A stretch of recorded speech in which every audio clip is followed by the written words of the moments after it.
pergunto-vos se faz sentido pensarmos em entidades certificadoras de projetos autónomas das câmaras, que têm formação pelos técnicos das câmaras, que os técnicos migram para essas empresas, não sei se são municipais, se são regionais, se são nacionais, mas se temos, ou que um projeto possa ter, por exemplo, acima de X metros quadrados, 2 certificações, e ser uma forma de envolver, porque os técnicos hoje, que estão nos municípios, têm um conhecimento brutal e que não pode ser desperdiçado, no meu entender.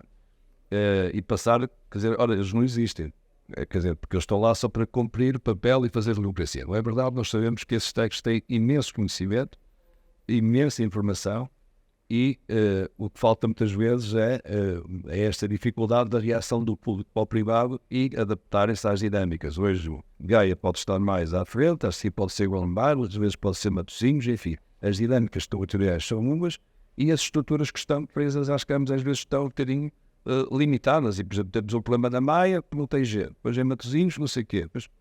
E que vos pergunto é se isto faz algum sentido, se têm debatido esta hipótese das certificações serem feitas por entidades, de uma forma regulamentar, mas de forma a sairmos um bocadinho e a separarmos esta questão de uma coisa é a legislação, outra coisa é a fiscalização, outra coisa é a certificação dos projetos. Isso faz sentido ou não?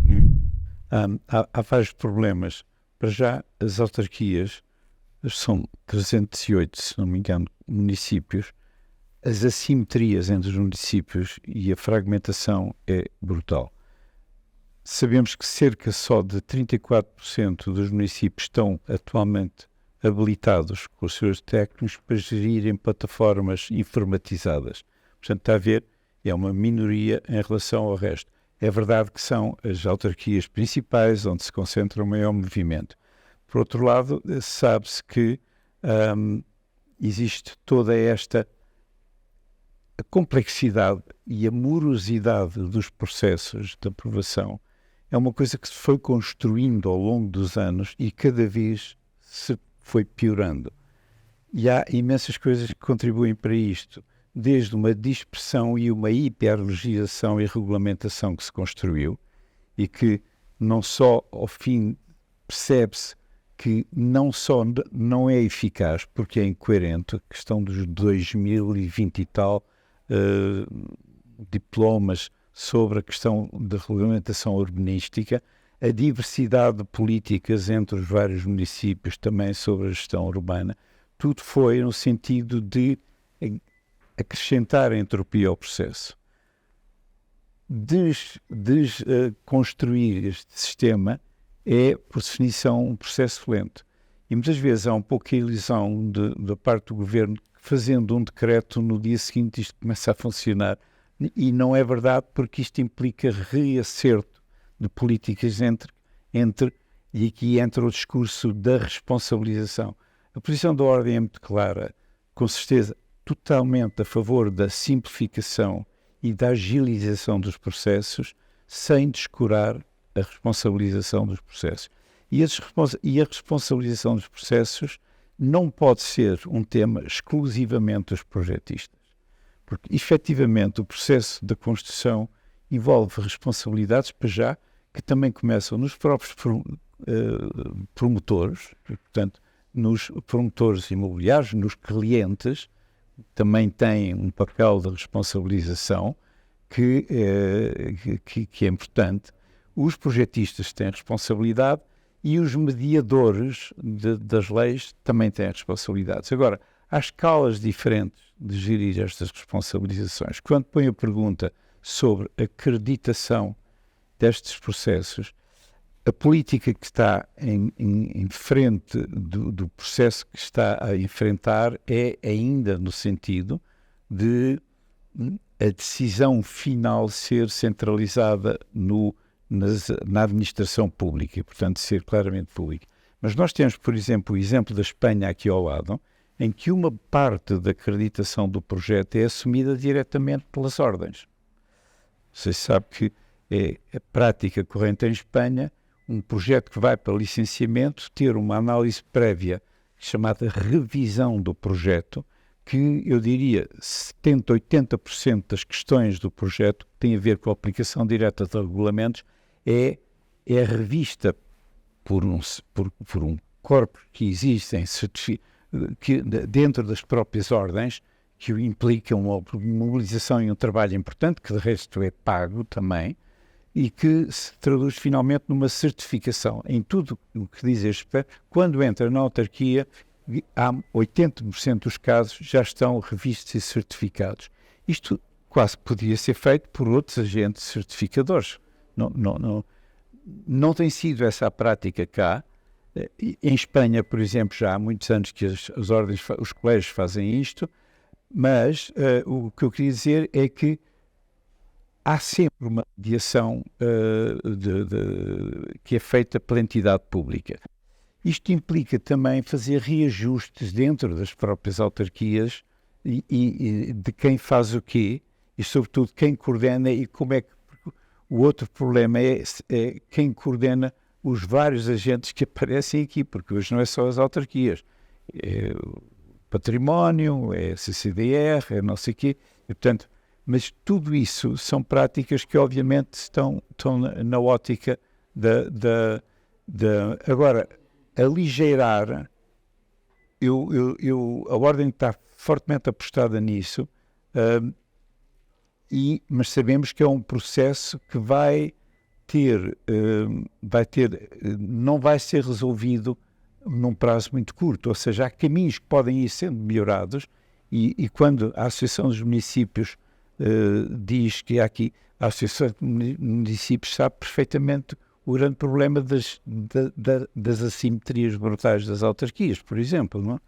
E, portanto, é preciso convergir para esta questão da plataforma única, de tudo isso, mas é um processo que está em curso. Esse talvez seja até dos processos que talvez, do ponto de vista da transformação informática, possa prever um prazo relativamente mais curto. E de resto, mesmo assim, fala-se em 2025, não é?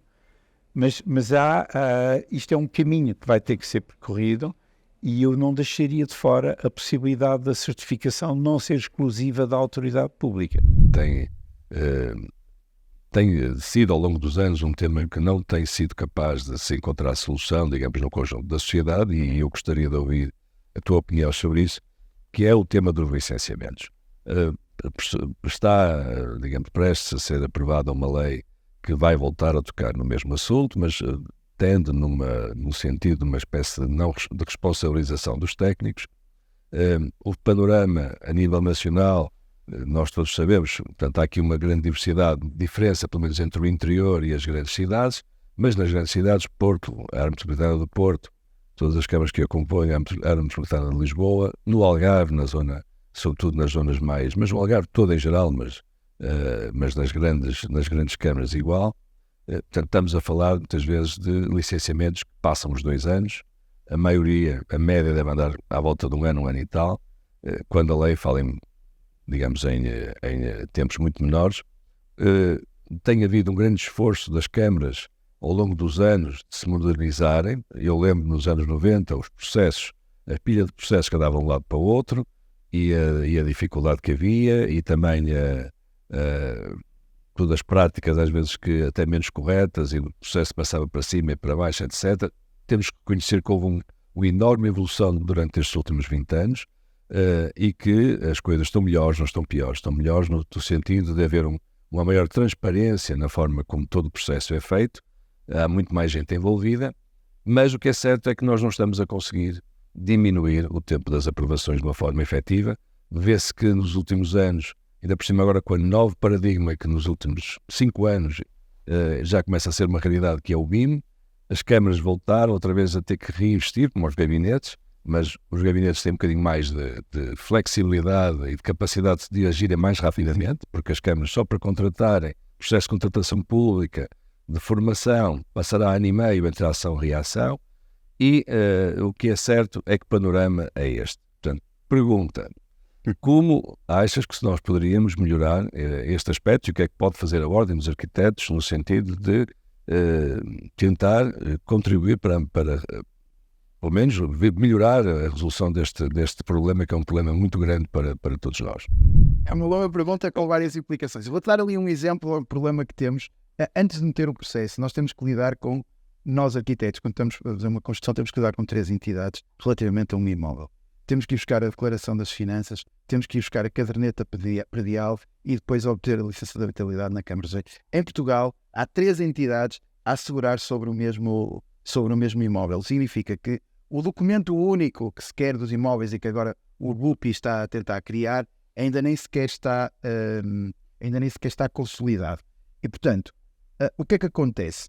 O modelo, falta tanto acrescentar o modelo aqui vizinho de Espanha do visado, não é? Que a Ordem dos Arquitetos, nesse caso o colégio, é que visa o projeto antes de ele entrar no município. Outro exemplo que muita gente também defende e que poderia simplificar. Pessoalmente, aquilo é evidente que uma candidatura à Ordem perante uma complexidade tão grande do processo administrativo não pode dizer assim, nós vamos especificamente apresentar este modelo. Não. Agora, o que nós achamos como importante é que esta matéria, ou seja, a alteração do processo de licenciamento, que hoje continua a ser feita como era feita no século passado, não pode continuar assim. E nós temos que ter, não é só um debate, esse é que é o problema. Nós temos que ter a capacidade de progredir rapidamente para um entendimento, mas também para decisões muito rápidas. Nós não podemos ficar aqui 3 anos a debater qual é que será o nosso melhor modelo. Se vamos beber algum do sistema americano. Embora eu, por exemplo, eu concordo muito com essas entidades, em muitos aspectos com entidades certificadoras, nas engenharias já temos alguns casos. Também temos alguns problemas derivados disso, como tu bem sabes. Algumas entidades certificadoras acabam por depois tentar entrar nos serviços e existe aí alguma conflitualidade. Portanto, temos que ver entre os prós e os contras. Agora, o que nós temos que trazer isso é rapidamente para o debate, na interligação, porque nós somos os representantes dos arquitetos. E, portanto, temos que colocar o assunto relativamente ao Governo e, por isso sim, relativamente aos institutos públicos que têm essas competências, pôr em cima da mesa as várias soluções e apresentar um cardápio muito rápido de soluções. E elas têm que acontecer no sentido de facilitar. E eu acho que isso não está a acontecer. Permite-me só dar-te outro exemplo que existe noutras ordens e que não existe na Ordem dos Arquitetos. Nós estamos sempre a queixar que a nossa legislação muda muito, que é toda nova. Por exemplo, na Ordem dos Contabilistas, aquilo que acontece quando há uma mudança legislativa, às vezes até é a própria bastonária, ou alguém vem a um canal de vídeo, ou até vais no Zoom a dizer assim, meus caros, ontem saiu uma legislação que altera isto, aquilo e aquilo outro, vocês podem ver aqui o documento que nós fizemos, mas atenção que isto tem um reflexo na vossa vida. Nós, os arquitetos, temos muita dificuldade em acompanhar as alterações legislativas. E a Ordem tem que ser o primeiro sítio onde, através dos meios de comunicação fáceis, os meios de comunicação fáceis que tem, chegar a todos os meus caros, houve uma alteração legislativa e é preciso ter atenção a esta matéria, a esta e esta. E isso permite que haja uma reação mais rápida da própria classe. Por exemplo, as mudanças que tivemos com as questões da certificação térmica que depois se obrigaram a estar incluídas dentro do próprio projeto, a mim pareceu-me que foi uma percepção muito lenta daquilo que estava a acontecer em termos de mudança do próprio processo de licenciamento.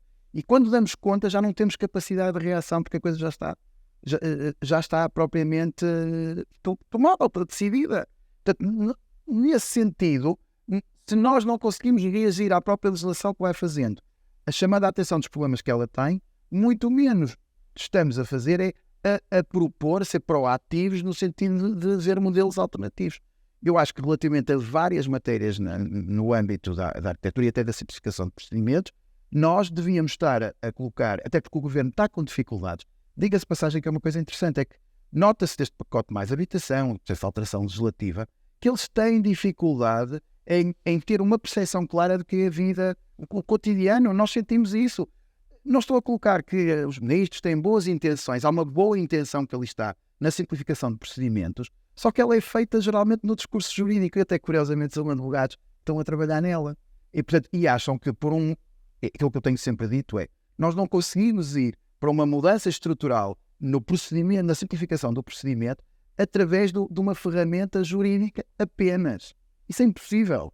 Portanto, nós achar que mudamos uma lei que é um instrumento jurídico e que isso altera um procedimento que é essencialmente sistémico no âmbito da construção e da arquitetura e até da engenharia. Há uma desintonia completa. O que é que significa? Significa que nós, Ordem dos Arquitetos, temos que ser propositivos. Nós vamos assim, não há código da construção e estamos à espera que alguém o faça. Nós também devíamos pôr em cima da mesa, meus caros, está aqui. A nossa proposta de código da construção é esta. Eu acho que nós juntamos meia dúzia. Excessivo, não é? Mas juntamos, facilmente, nós na Ordem, juntamos um conjunto de técnicos muito qualificados que temos e até quase que com um trabalho colaborativo, sem grandes custos, nós chegámos à frente do governo e dizemos, temos aqui uma proposta. E depois podemos debatê-la. Relativamente a esse modelo, nós temos aqui 3 propostas de modelo aqui que nós temos em cima da mesa. Agora, nós temos que fazê-lo imediatamente assim. Nós temos, quando vamos ao Parlamento, etc., o que nós temos em cima da mesa é isto. E não nós estarmos a fazer comentários ou pareceres sobre aquilo que são as propostas do governo. Porque nós aí estamos a fazer exatamente aquilo que nos queixamos que nos fazem nas câmaras. Que é, vocês mandam-nos aqui o documento e nós analisamos. Ora bem, não concordamos com ponto 2. Isto não pode ser. Nós vamos assim, muito bem, para serem o vosso documento, a nossa proposta é esta. Por favor, analisem-na e considerem-na. Nós temos que inverter o processo. E nesse aspecto, nos arquitetos e na ordem, é uma mudança de paradigma. É tipo, virar a página, Manel. Nós temos que começar a pensar de outra maneira e também atuar de outra maneira. E mais em rede, e envolvendo todos e todo o território. Se não fizermos isto, não vamos conseguir aquilo que queremos numa situação complexa como o procedimento administrativo. Não sei como dizer, e é isso que eu pretendo. Digo-te, até ao final do ano, neste mandato, queria ter uma posição muito clara da Ordem dos Arquitetos sobre a simplificação do processo administrativo.